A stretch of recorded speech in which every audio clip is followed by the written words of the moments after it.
Aliko Dangote est né le 5 mai 1959 à Kano, une ville du nord du Nigeria, qui abrite une population de 12 millions d'habitants et sert de centre commercial pour au moins 8 pays de la région.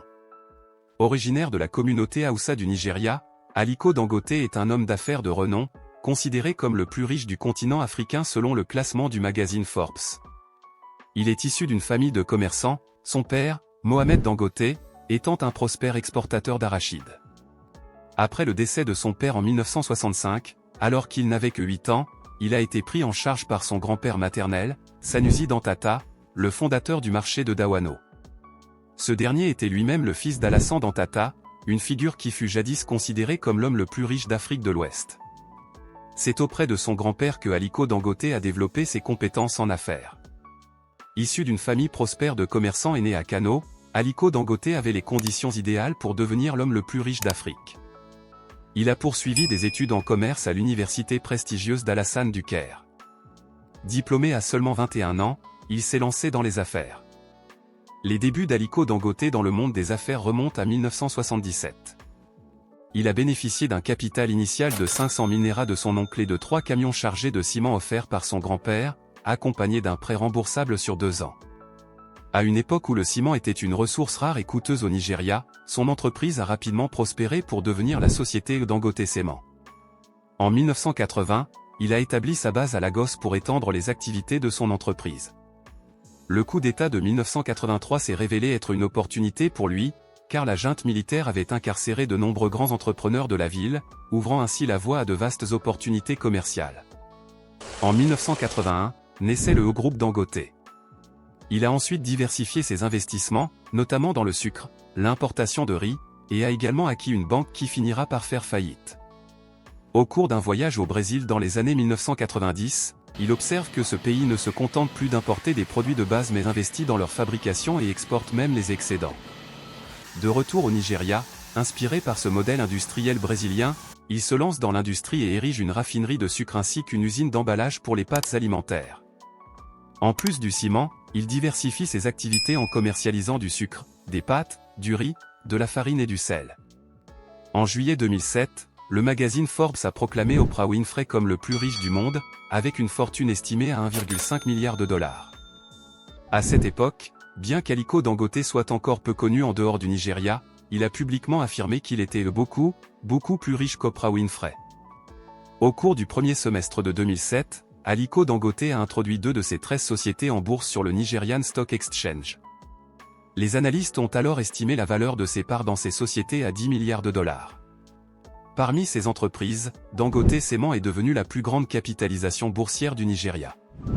Grâce à la valorisation de ses participations, Aliko Dangote est devenu l'une des personnalités les plus riches d'Afrique, d'autant plus que 11 de ses autres entreprises demeurent non cotées en bourse.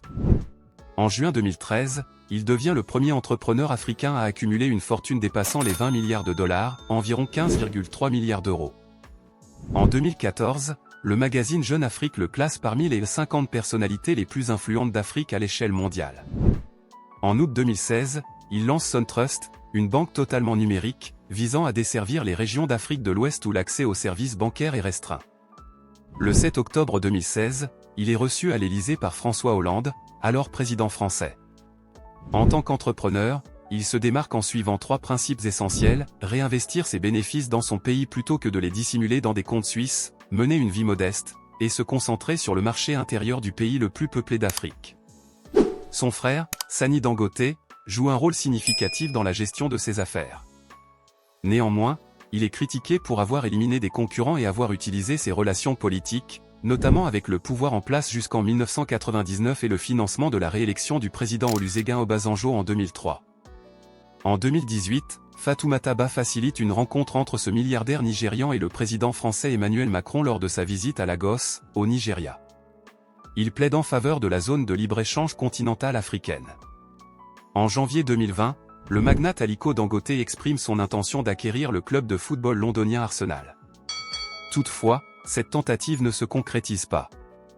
Un an plus tard, les supporters du club encouragent vivement Aliko Dangote à investir dans Arsenal afin de modifier la trajectoire actuelle du club. En août 2021, le ministre nigérian du pétrole, Timi Prosilva, annonce que la Société nationale des hydrocarbures, NNPC, envisage d'investir 2,76 milliards de dollars dans le projet de raffinerie de Dangote. Cela permettrait à l'État nigérian de détenir 20% des parts de cette raffinerie.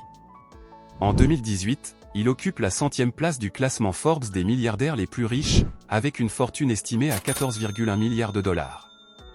Sa richesse augmente de 16,8 milliards de dollars au cours des 6 premiers mois de l'année 2019. En 2023, pour la 12e année consécutive, il occupe la première place du classement Forbes des milliardaires africains, avec une fortune estimée à 13,5 milliards de dollars selon l'édition de février 2023.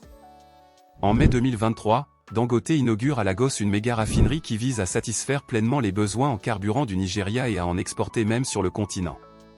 Ce projet industriel, évalué à plus de 18,5 milliards de dollars, est décrit comme la plus grande raffinerie à train unique du monde par le groupe Dangote, et devrait avoir la plus grande capacité de raffinage de brut sur le continent africain une fois à plein régime. 2 fois divorcé et père de 3 filles ainsi que d'un fils adoptif, il compte un unique frère, Sally Dangote, qui est étroitement impliqué dans la gestion de ses affaires. Aliko Dangote est reconnu pour sa discrétion remarquable. Rarement le voit-on lors d'événements publics ou de réceptions. Son caractère humble et son accessibilité sont notables. Bien qu'il soit extrêmement riche, il ne ressent pas le besoin de mettre en avant son opulence, conscient que sa fortune est largement connue. Il partage généreusement ce qu'il a reçu. Dans les années 1990, il a établi sa propre fondation, qui s'engage activement dans des domaines tels que la santé, l'éducation, l'autonomisation des personnes et l'aide humanitaire, tant au Nigeria qu'à l'échelle du continent africain. Sa fondation l'a rapproché de Bill Gates, fondateur de Microsoft, en 2012. Ensemble, ils ont financé une campagne de vaccination qui a contribué à l'éradication de la polio. Mais, avez-vous déjà entendu parler d'autres histoires inspirantes comme celle d'Aliko Dangote? De nombreuses personnes les plus riches aujourd'hui doivent leur succès à leur détermination et à leur persévérance. C'est le cas de Jeff Bezos, le fondateur d'Amazon, qui a été abandonné par son père à sa naissance mais qui est parvenu à devenir l'une des personnes les plus riches du monde. Pour découvrir l'histoire complète de Jeff Bezos, il vous suffit de cliquer sur la vidéo qui s'affiche à l'écran.